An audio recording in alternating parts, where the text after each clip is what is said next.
We're live, Amanda. You can begin. Okay, hello. Thank you so much for joining us, and I'm so glad you're back with us, or perhaps this is the first time you've joined us. I'm Amanda Ellis. I'm Associate Commissioner over the Office of Teaching and Learning, and we are ready to get started. What we are doing is we are hosting this webcast to ensure that you have what you need to prepare for the academic needs of your students as they re-enter school in the fall. And that may seem a little early to do so, but it's just really not. There are so many needs that students are going to have when they enter, whether that be academic and or mental health needs that teachers will need to be prepared for, and ultimately be thinking proactively and forward thinking. What you're going to have today, the webcast resources will be a PowerPoint presentation and guidance documents. There will be found on the COVID-19 resources for educators and families. So definitely access those after you've watched this webcast or during that time. And then also for questions, please log into gosoapbox.com. Your access code is KDEOTL. And during that time, what you'll be able to do is ask questions of our staff throughout based on what you are experiencing, clarification questions, things that you would like a little bit more information about. This is no easy task. It's not something you're going to be able to do with you and your teammates or within your district for a day. It really takes time to think through the process of what you're doing, what you've already taught, what needs to be taught, and what is coming up. So that's a very methodical, process-based system that you and your colleagues are going to have to work through to prepare for your students. And so if you'll look at what our purpose is again, so due to our extended remote learning during the spring of 2020, the possible inequities may lead to gaps. And we know that's going to happen, that the learning environments for students are just not the same, especially since March 16th hit. And so we want to ensure that students have an understanding of grade level standards and how do we prepare for that and the gaps or the lack of instruction that they've received. You'll be hearing about stage 1, creating an adjusted curriculum for the 2021 school year, and we're going to be deep diving into that process today and beginning that. And then stage 2 is using your formative assessment to inform instructional decisions. Lots of conversation have been going around as how will we know what they know and what they don't know in order to determine where we go from here, but it really has to start before that. And ultimately, what we want to promote is that your Tier 1 instruction that's provided to all students every single day is solid, it is evidence-based, and it is aligned to our standards. We simply cannot put all students in intervention because there are gaps, especially our at-risk students. So we want our teachers to be prepared to serve their students every day in the classroom and then be able to determine what comes next and what learning has occurred. So I'm going to turn it over to my good friend and colleague, Jackie Rogers, to get us started. Thanks for joining. Thank you, Amanda. And yes, thank you all for joining us as we begin this discussion. And we're going to really focus on stage 1 today. We did do an overview of the process in a different webcast, and we're going to continue on in other webcasts, but we're really going to focus on stage 1, really thinking about this academic reentry. And the purpose of stage 1 is for grade level or course content teams to do certain things, such as analyze, identify potential gaps so they can get to this adjusted curriculum.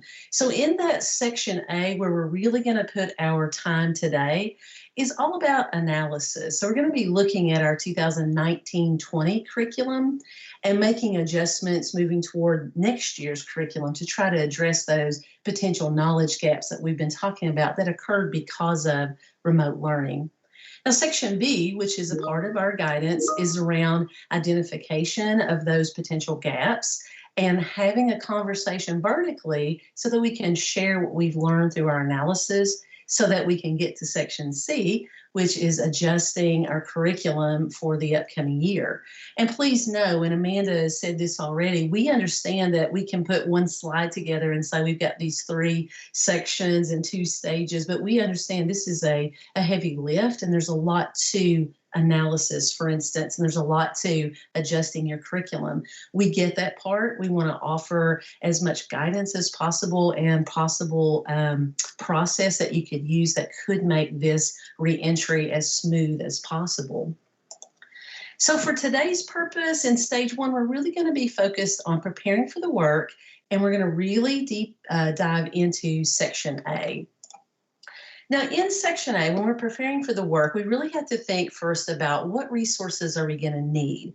This part's really important. We're going to look at action items later, but really understanding what we do need before we even get started, just to help expedite the process as it moves along.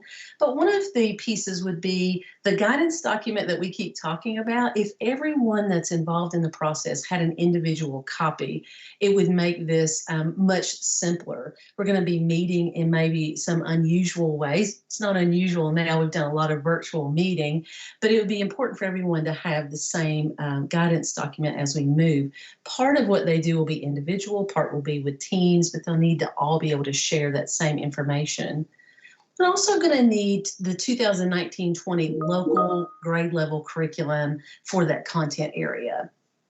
And also lesson plan book or calendar. We didn't exactly know what to title this one, because I know when I was a teacher, I used a lesson plan book for myself. I didn't necessarily have to turn that in, but I think we all keep track of what we've done, what we're going to have to maybe reteach, or some adjustments we have to make along the way.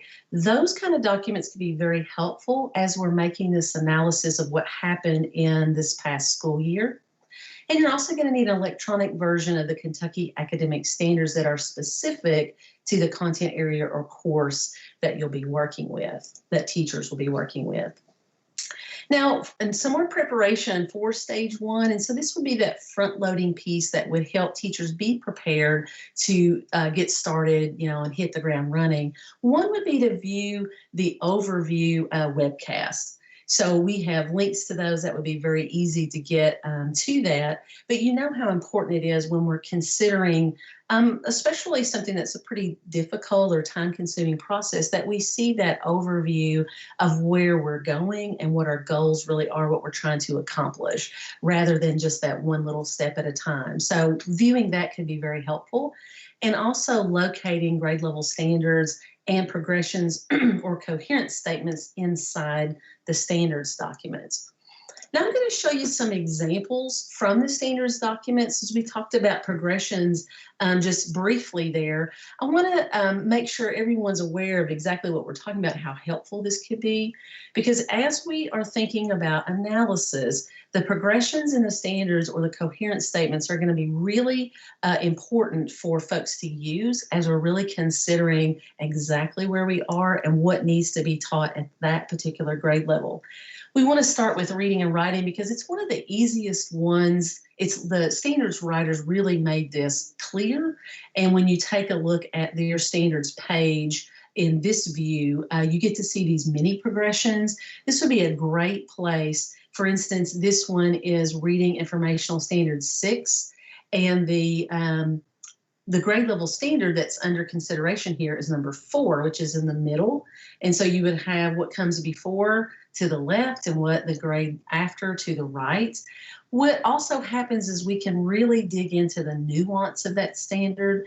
The more we understand and the deeper our understanding of our standards, the easier that analysis is going to be when we're trying to determine the things that we've done or that we plan to do, how closely and tightly aligned they are.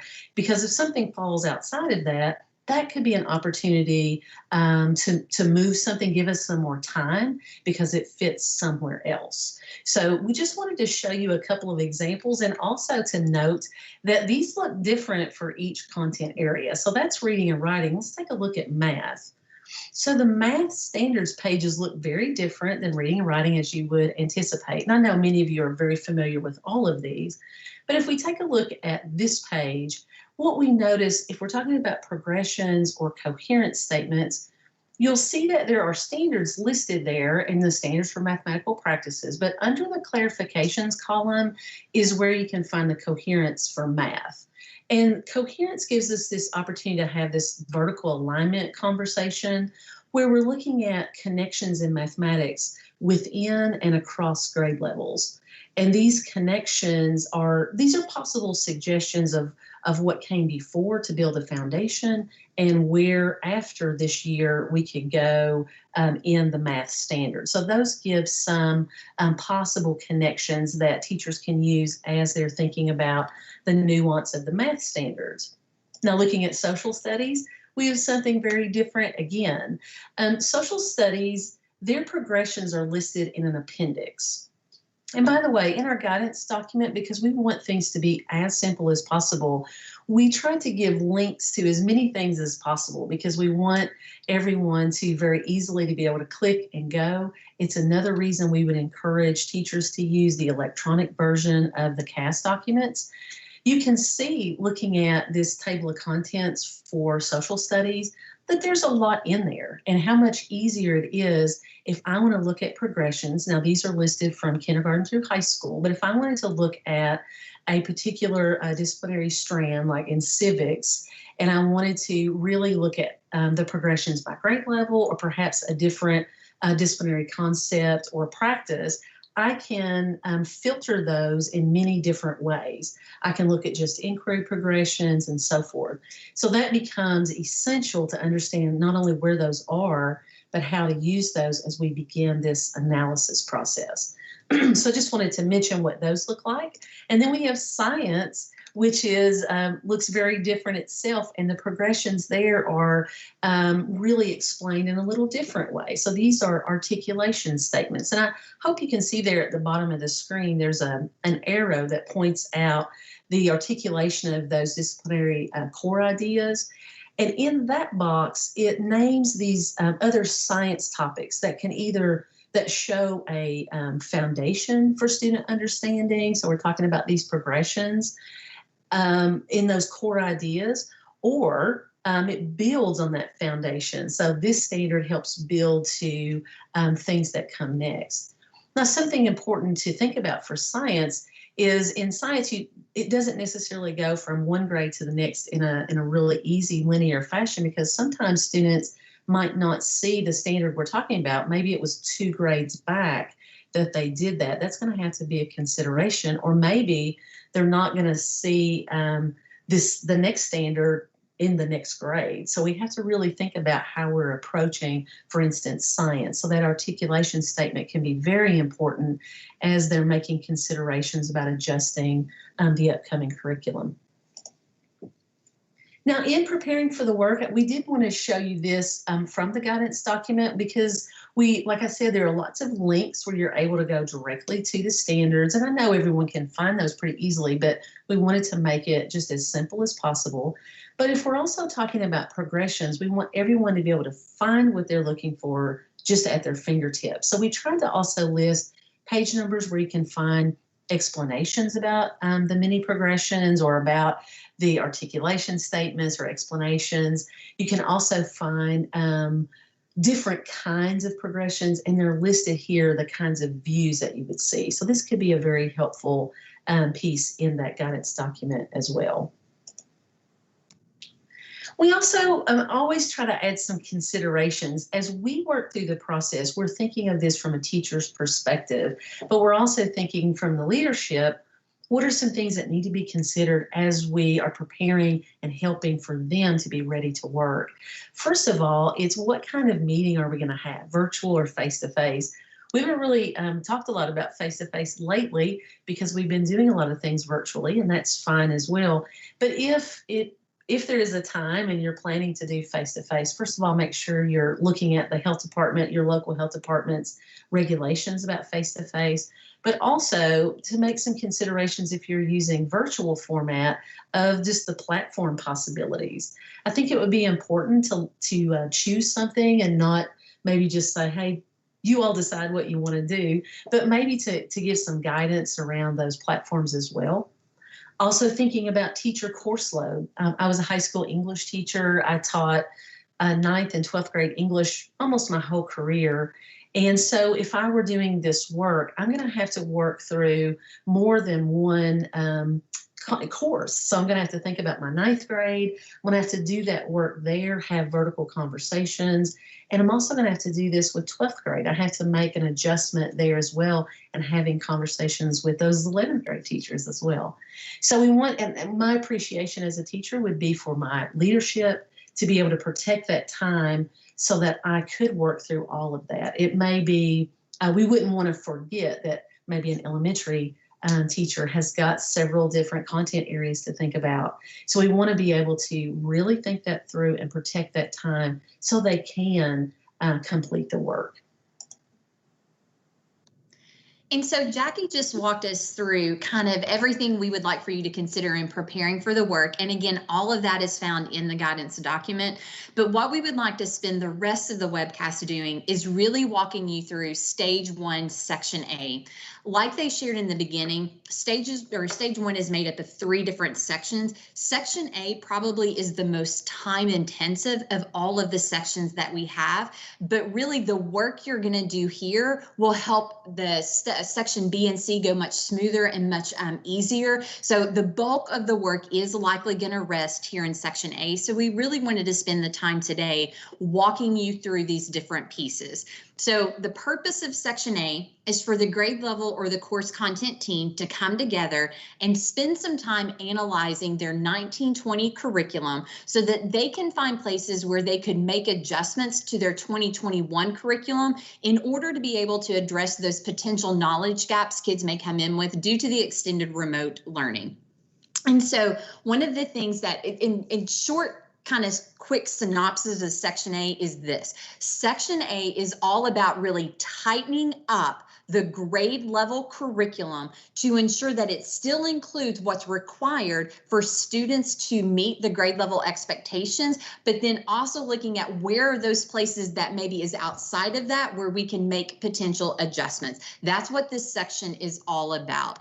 And section A actually consists of 3 different steps that the teachers would work through.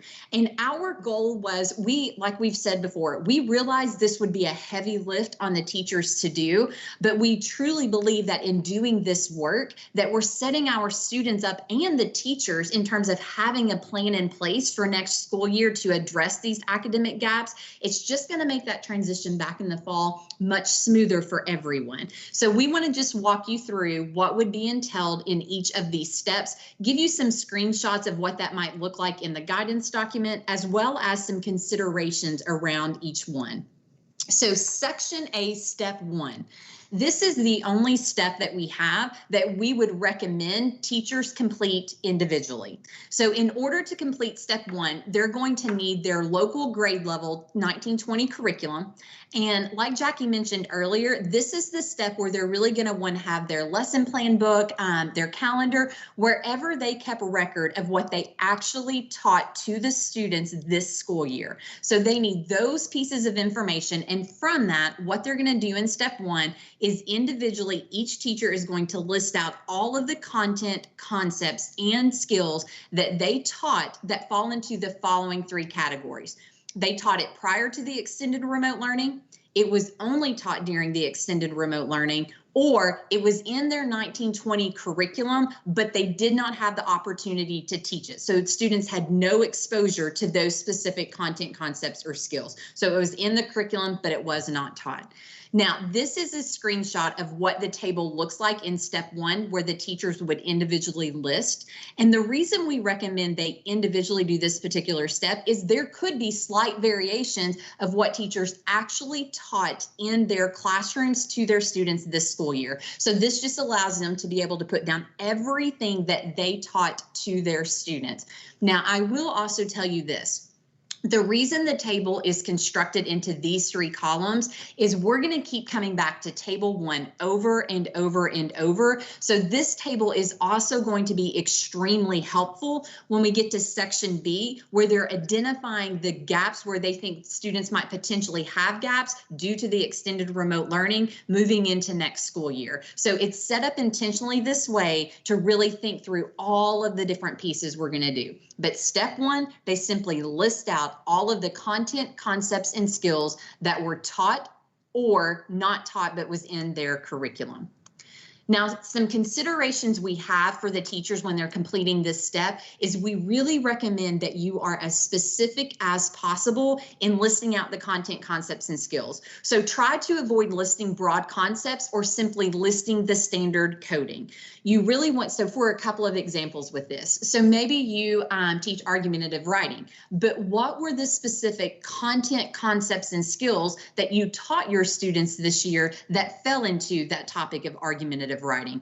Or another example, thinking about fractions. Don't just list the topic fractions, really break it down into what were the content, concepts, and skills that we taught the students that were a part of that fractions unit or that fractions topic, whatever the case may be. And again, the more explicit you are in step 1, the easier it's going to make the analysis that you will do in step 2. So step 1, they're just listing out exactly what they taught to their students that was in both in the classroom or something in the curriculum that they were not able to address. Now, step 2 is probably where there is the biggest lift on the teachers. This is the most in-depth step, and it's also the most critical step in all of this. Because remember, I'm just going to keep bringing you out to the big picture. Again, Section A is all about tightening up the grade level piece, the content that needs to go into the 2021 adjusted curriculum. So when they come to step 2, this is the point where we recommend they're coming back together as a grade level or a course content team, and they're going to work through the entire rest of this process of stage 1 together. So in step 2, they're really analyzing the content, concepts, and skills that they listed in table 1 for alignment to the Kentucky Academic Standards for their grade level. So in this particular step, they're going to use table 1 and they're going to need the Kentucky Academic Standards document. And we realize there is a lot of work within this step, so our goal was to try to at least provide directions that were as simple and specific as possible to make the process easy to do. So here's what we would recommend when they get to step 2.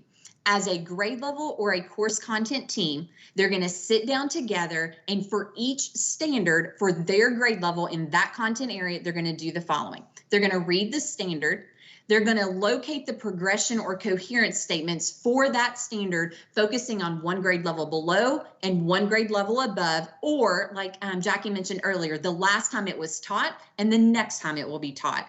Because here's where it's critically important. They're coming together as a grade level team, and that is with bullet 3, because they are going to examine and discuss the progression or coherence statements, because they're going to determine what is the absolute required content, concepts, and skills that students need in order to meet that grade level expectation associated with that particular standard. So just to meet it at this grade level, what absolutely do the students need in terms of those content, concepts, and skills? So the grade level team, they're going to come to consensus on that. So they're having this discussion, they reach consensus. Once they reach consensus, they go back to their table 1 and they are going to highlight any content, concepts, or skills from this school year that tightly align with that grade level standard and its expectation. And we recommend if you highlight something because it's tightly aligned, you know it's going to be kept in your 2021 adjusted curriculum, you may want to make a note at that point of the standard coding so you can remember which standard it connects back to. Now, one thing that we realize could happen as teachers are working through step 2 is they may look at a standard and they may really get into that discussion of the content, concepts, or skills that are required, and they look back at their table in the first step, and maybe that content, concept, or skill is not present in that table. So what we have done is we've put a table in step 2 where they're going to record any grade level content, concept, or skill that's in the CAS document necessary to meet the grade level expectation, but it's not in their table 1-1. Because again, that means it's absolutely necessary to keep in the 2021 curriculum for students to meet the grade level expectations. And once again, if you record something in that second table, we would recommend that you include that standard coding for later use. So that's step 2. Now with step 2, we have a couple of teacher considerations as well as some leadership considerations, because again, this is where the heaviest lift is on the teachers. So for the teachers, we really want you to think about the more in depth you do this curriculum analysis, the more places you're going to find for potential adjustments that you can make to the 2021 curriculum to address those potential knowledge gaps from the extended remote learning. And what you're likely going to find is once you've gone through the standards, you've highlighted everything tightly aligned, there are likely going to be some things in table 1 that you did not highlight.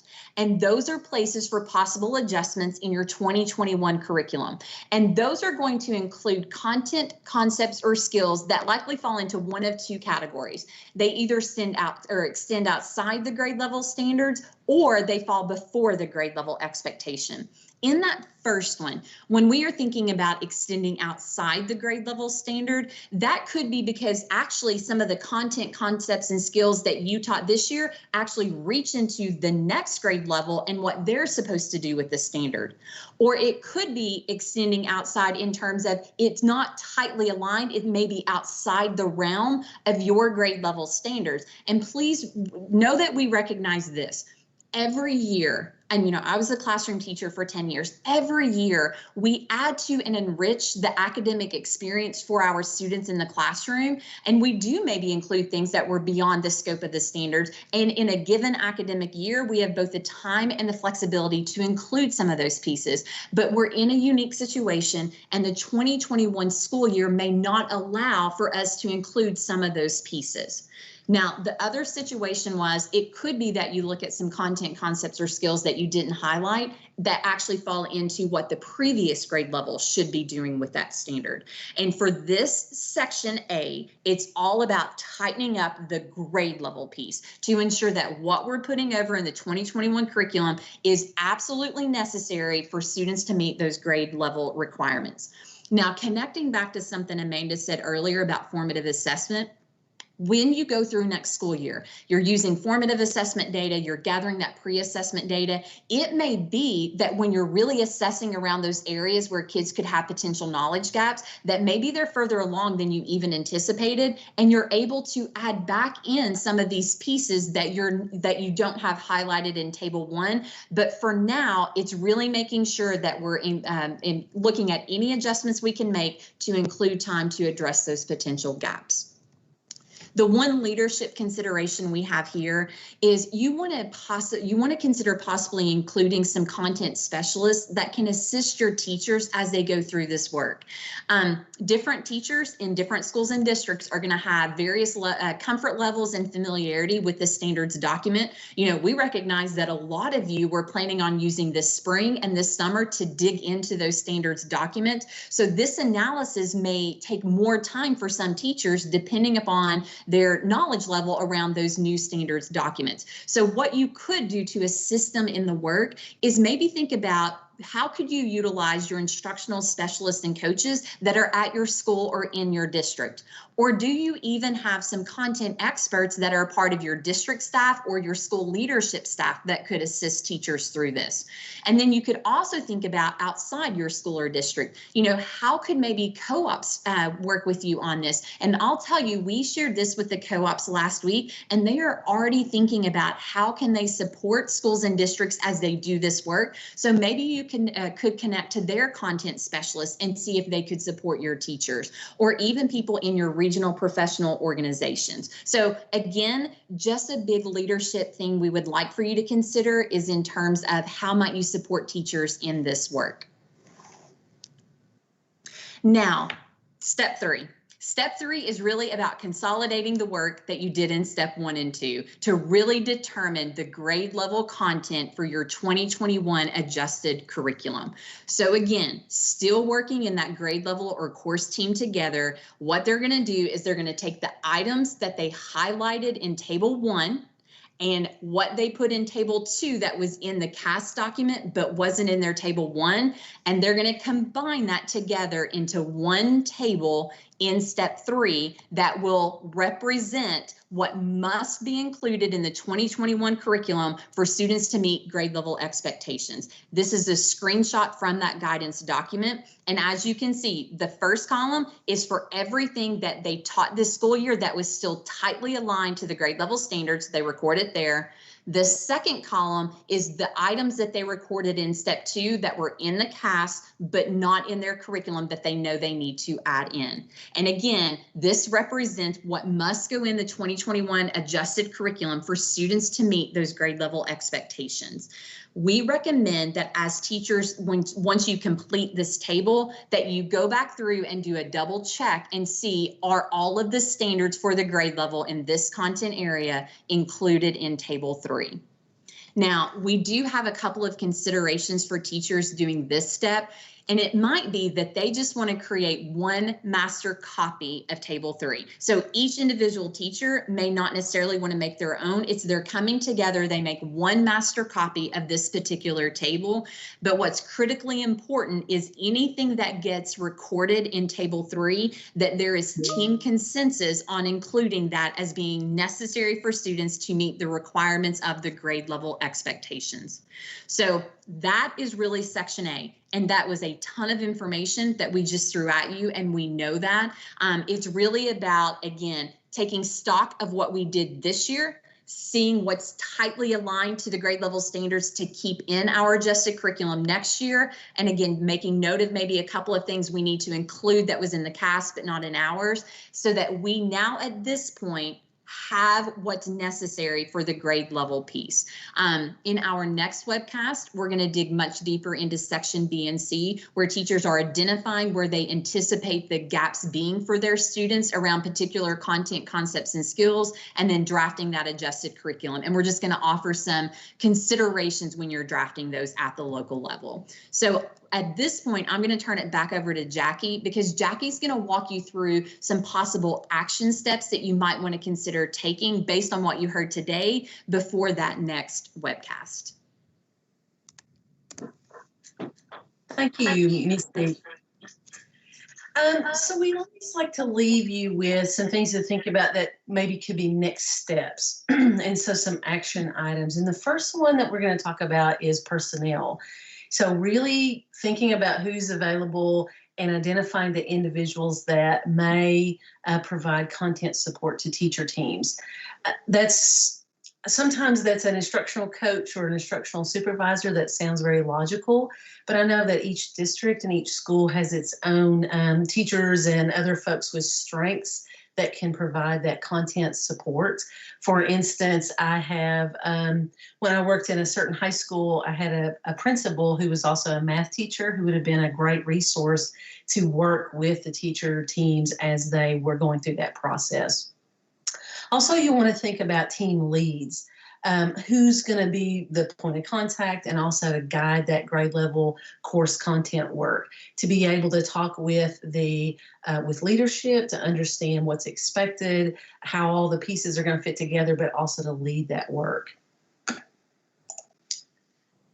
Another action item is thinking about resources. We mentioned earlier about space, making considerations about, is this face-to-face? Is it virtual?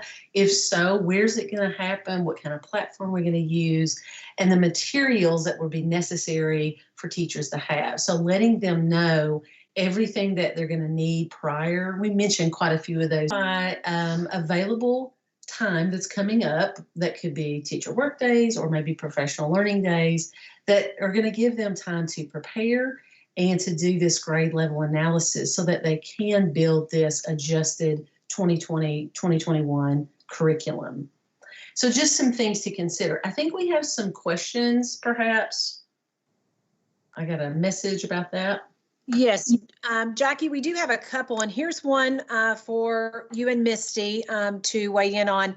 I was just wondering, what is advised for a starting point after meeting vertically with teams?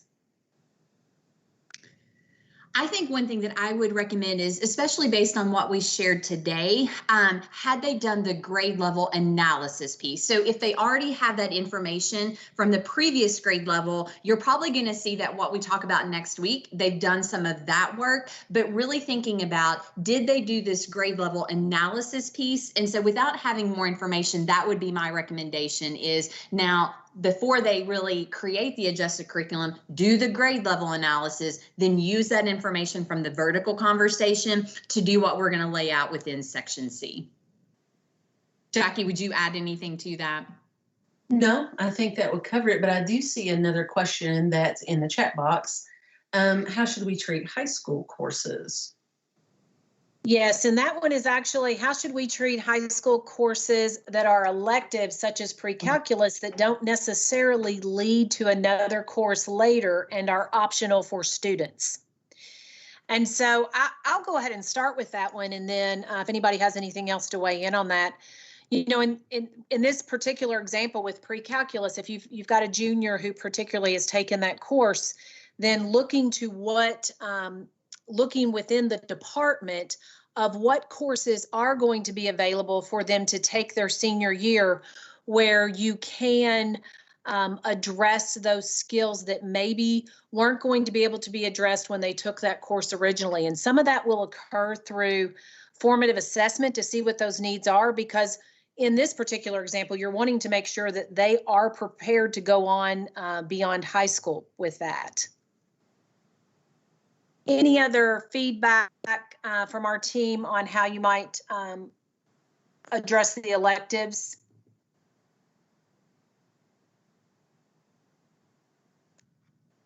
No, Krista, I agree. I think what you said is spot on. And then we have several other comments. Thank you, Misty. We have several other comments, and one is a comment. It says several questions were posed during the last session about instructional time that could be made up by reducing or eliminating high stakes year-end tests and so much interim benchmarking. In-class formative assessment is always best. And then there were another one about state assessment. I know it was talked about some in the last webinar, but I was wondering if there were any updates on how state testing may be adjusted due to these gaps. Amanda, would you want to address that? Yeah, sure. So this question also popped up in our superintendent webcast as well. That is ultimately a federal government decision. As you all know, that there are requirements with ESSA that when we have to assess, and that's linked to funding for our schools. So at this point, we have not heard any feedback about that from USAID.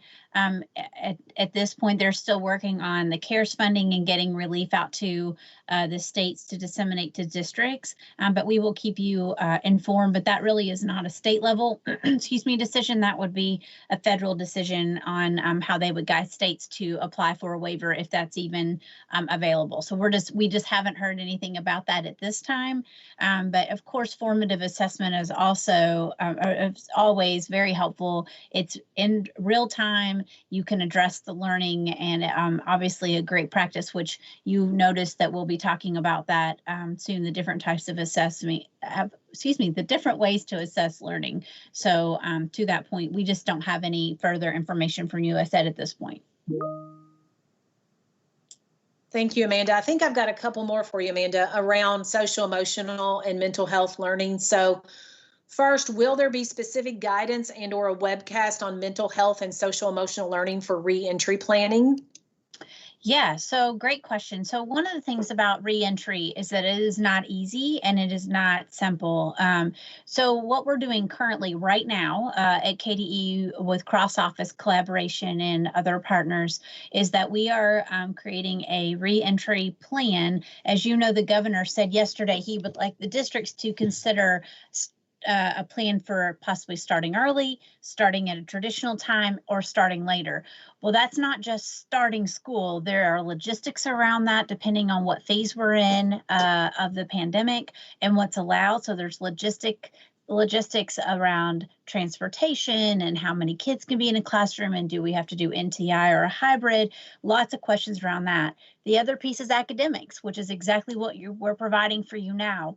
How do you prepare for those kids walking in? How do you prepare for the gaps that they may have, or just the lack of exposure to specific standards and instruction, which is what we're trying to do on this end right now, in a piece of the bigger puzzle. And then the other component that is not a last but least, but it is a major component, which is the mental health and well-being of our students and our staff. We absolutely acknowledge that the learning environment for students have been extremely varied. As you can imagine, I know you probably have concerns over some of your students' safety, the trauma they may have experienced in the home. Many of your students, as I said earlier, may be the caregivers for their younger siblings. Lots of things to consider. So I will tell you, there are a lot of resources that are already up, and Dr. Damian Sweeney has already hosted several webinars about social emotional learning and mental health. If you look at our COVID-19 webpage, the COVID KDE, the KDE COVID-19 webpage, I apologize. Click on teaching and learning, you will see virtual counseling. If you click on the virtual counseling, it will give you all the links to the resources. I know probably many of your districts are getting lots and lots and lots of requests from vendors to take advantage of their resources. What we have posted, I think, are all pretty much free and vetted at the national level and by our counselors. So there's SEL lessons, there are resources. There are also resources specifically for students, for staff, and for families. And I don't think we can overlook any of those populations because they all have to plan together. And we just don't know what the level of anxiety will be, what type of mental health conditions everyone will be in, whether that be our staff, our students, whatever that may be, and how to best prepare. So those resources are already available online. Dr. Damian Sweeney continues to contribute. So he is working with folks at CHFS, the Cabinet for Health and Family Services, to create resources that he is sharing now with advisories to get feedback on that will actually go into the reentry plan. And that reentry framework will help districts actually think through each component and make a plan for reentry on whatever that may look like. And the hard part of that right now is as superintendents are really struggling to decide what to do next, how to plan, how to prepare the staff, how to prepare financially for that. There are just a lot of unknowns. So we are really trying to put together the best framework we can using national resources and local resources to give a one-stop place just for considerations as districts make these really tough decisions, especially with a lot of unknowns and changing rules. And so we will constantly update as needed. And Krista, I know that was a really long answer to a short question, but it's not a quick fix. It's not a quick answer. So thanks for giving me that chance. Yeah, definitely it's not. And really, to follow up on that, there was a comment that simply stated that districts should be very careful to properly vet those SEL type programs, making sure that they are meeting their needs and that they're, Absolutely. not just, being sold for those profit concerns. So absolutely. Jackie and Misty, it looks like we have a question. Our teacher work days begin Monday, May 11th. How soon can we get access to the Stage 2 document? For stage 2, that work will be coming out later in the summer, specifically in July and August. So really, when you look at stage 1, that was work that we saw taking place prior to the start of the school year, having this big plan in place based on kind of mapping out the curriculum. But stage 2 is that day-to-day piece once they're back into the classroom or back into instruction. So we will roll that guidance out beginning in July. Perfect, thank you. Now we have a couple math questions. So the first one, just wondering how you would suggest the high school teachers utilize the high school math matrix standards by course 2019-2020. Would it be a beneficial piece to utilize? And then the second part says, yes, high school math doesn't really have the progression links like the other grades. And so we have talked in depth about, how this does look different for different grade bands, whereas elementary, you're feeding into the next grade level, but in high school, every student isn't necessarily feeding into the next course. And so how that will look with teachers when they follow into that next course. So specifically back to the math matrix standards, when looking at that course, you could use that document to help identify what standards in your school you had applied to each of the courses. So with that matrix documents, there are some standards that could have been placed in a different math course, depending on whether you went with an integrated pathway or you went with a traditional pathway. So using that matrix document would help you know what standards you had intended to be taught during the 2019-2020 year, but you still have to go back and actually identify what truly was taught, and were there things that weren't able to be addressed during the extended remote learning time.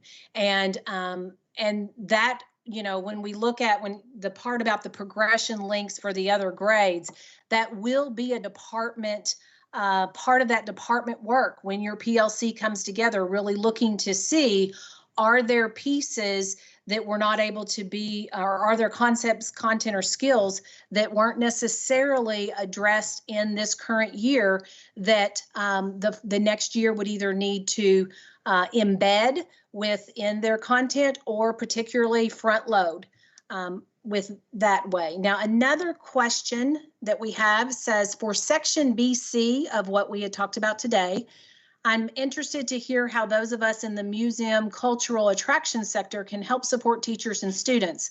And I think you did a great job of answering your question. You said perhaps working with educational cooperatives would be the best strategy. And our educational cooperatives are an excellent resource for our educators in the region. So that would be a perfect place to reach out to for that, most definitely. We also had a comment, someone just thanking us for the easy access to the guidance documents, because we did post those on the COVID-19 page prior to this today, as well as posting them in the Go Soapbox for folks to reference. So someone just asked the question, where is the guidance document you keep referring to? So in the Go Soapbox, that link is at the very top, I believe, if you scroll up, but also on the KDE COVID-19 page under the teaching and learning resources. It is going to be located there. The other thing is we are going to send it out right after this webcast with a link to the archived video, as well as a link to the PowerPoint and the guidance document. That will be included as well. I'm trying to see if I've missed any questions.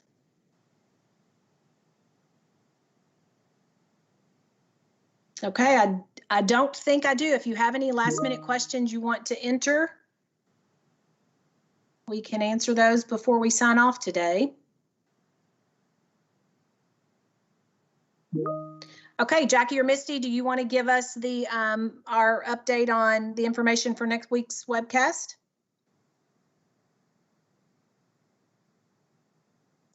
I could do that. So for May 13th webcast, again at 2 o'clock Eastern time, we are going to be talking about section B and C. So we're going to focus on this process for identifying the potential gaps and having that vertical conversation and using all of this analysis and identification to help draft that adjusted curriculum for 2020-21 for that school year.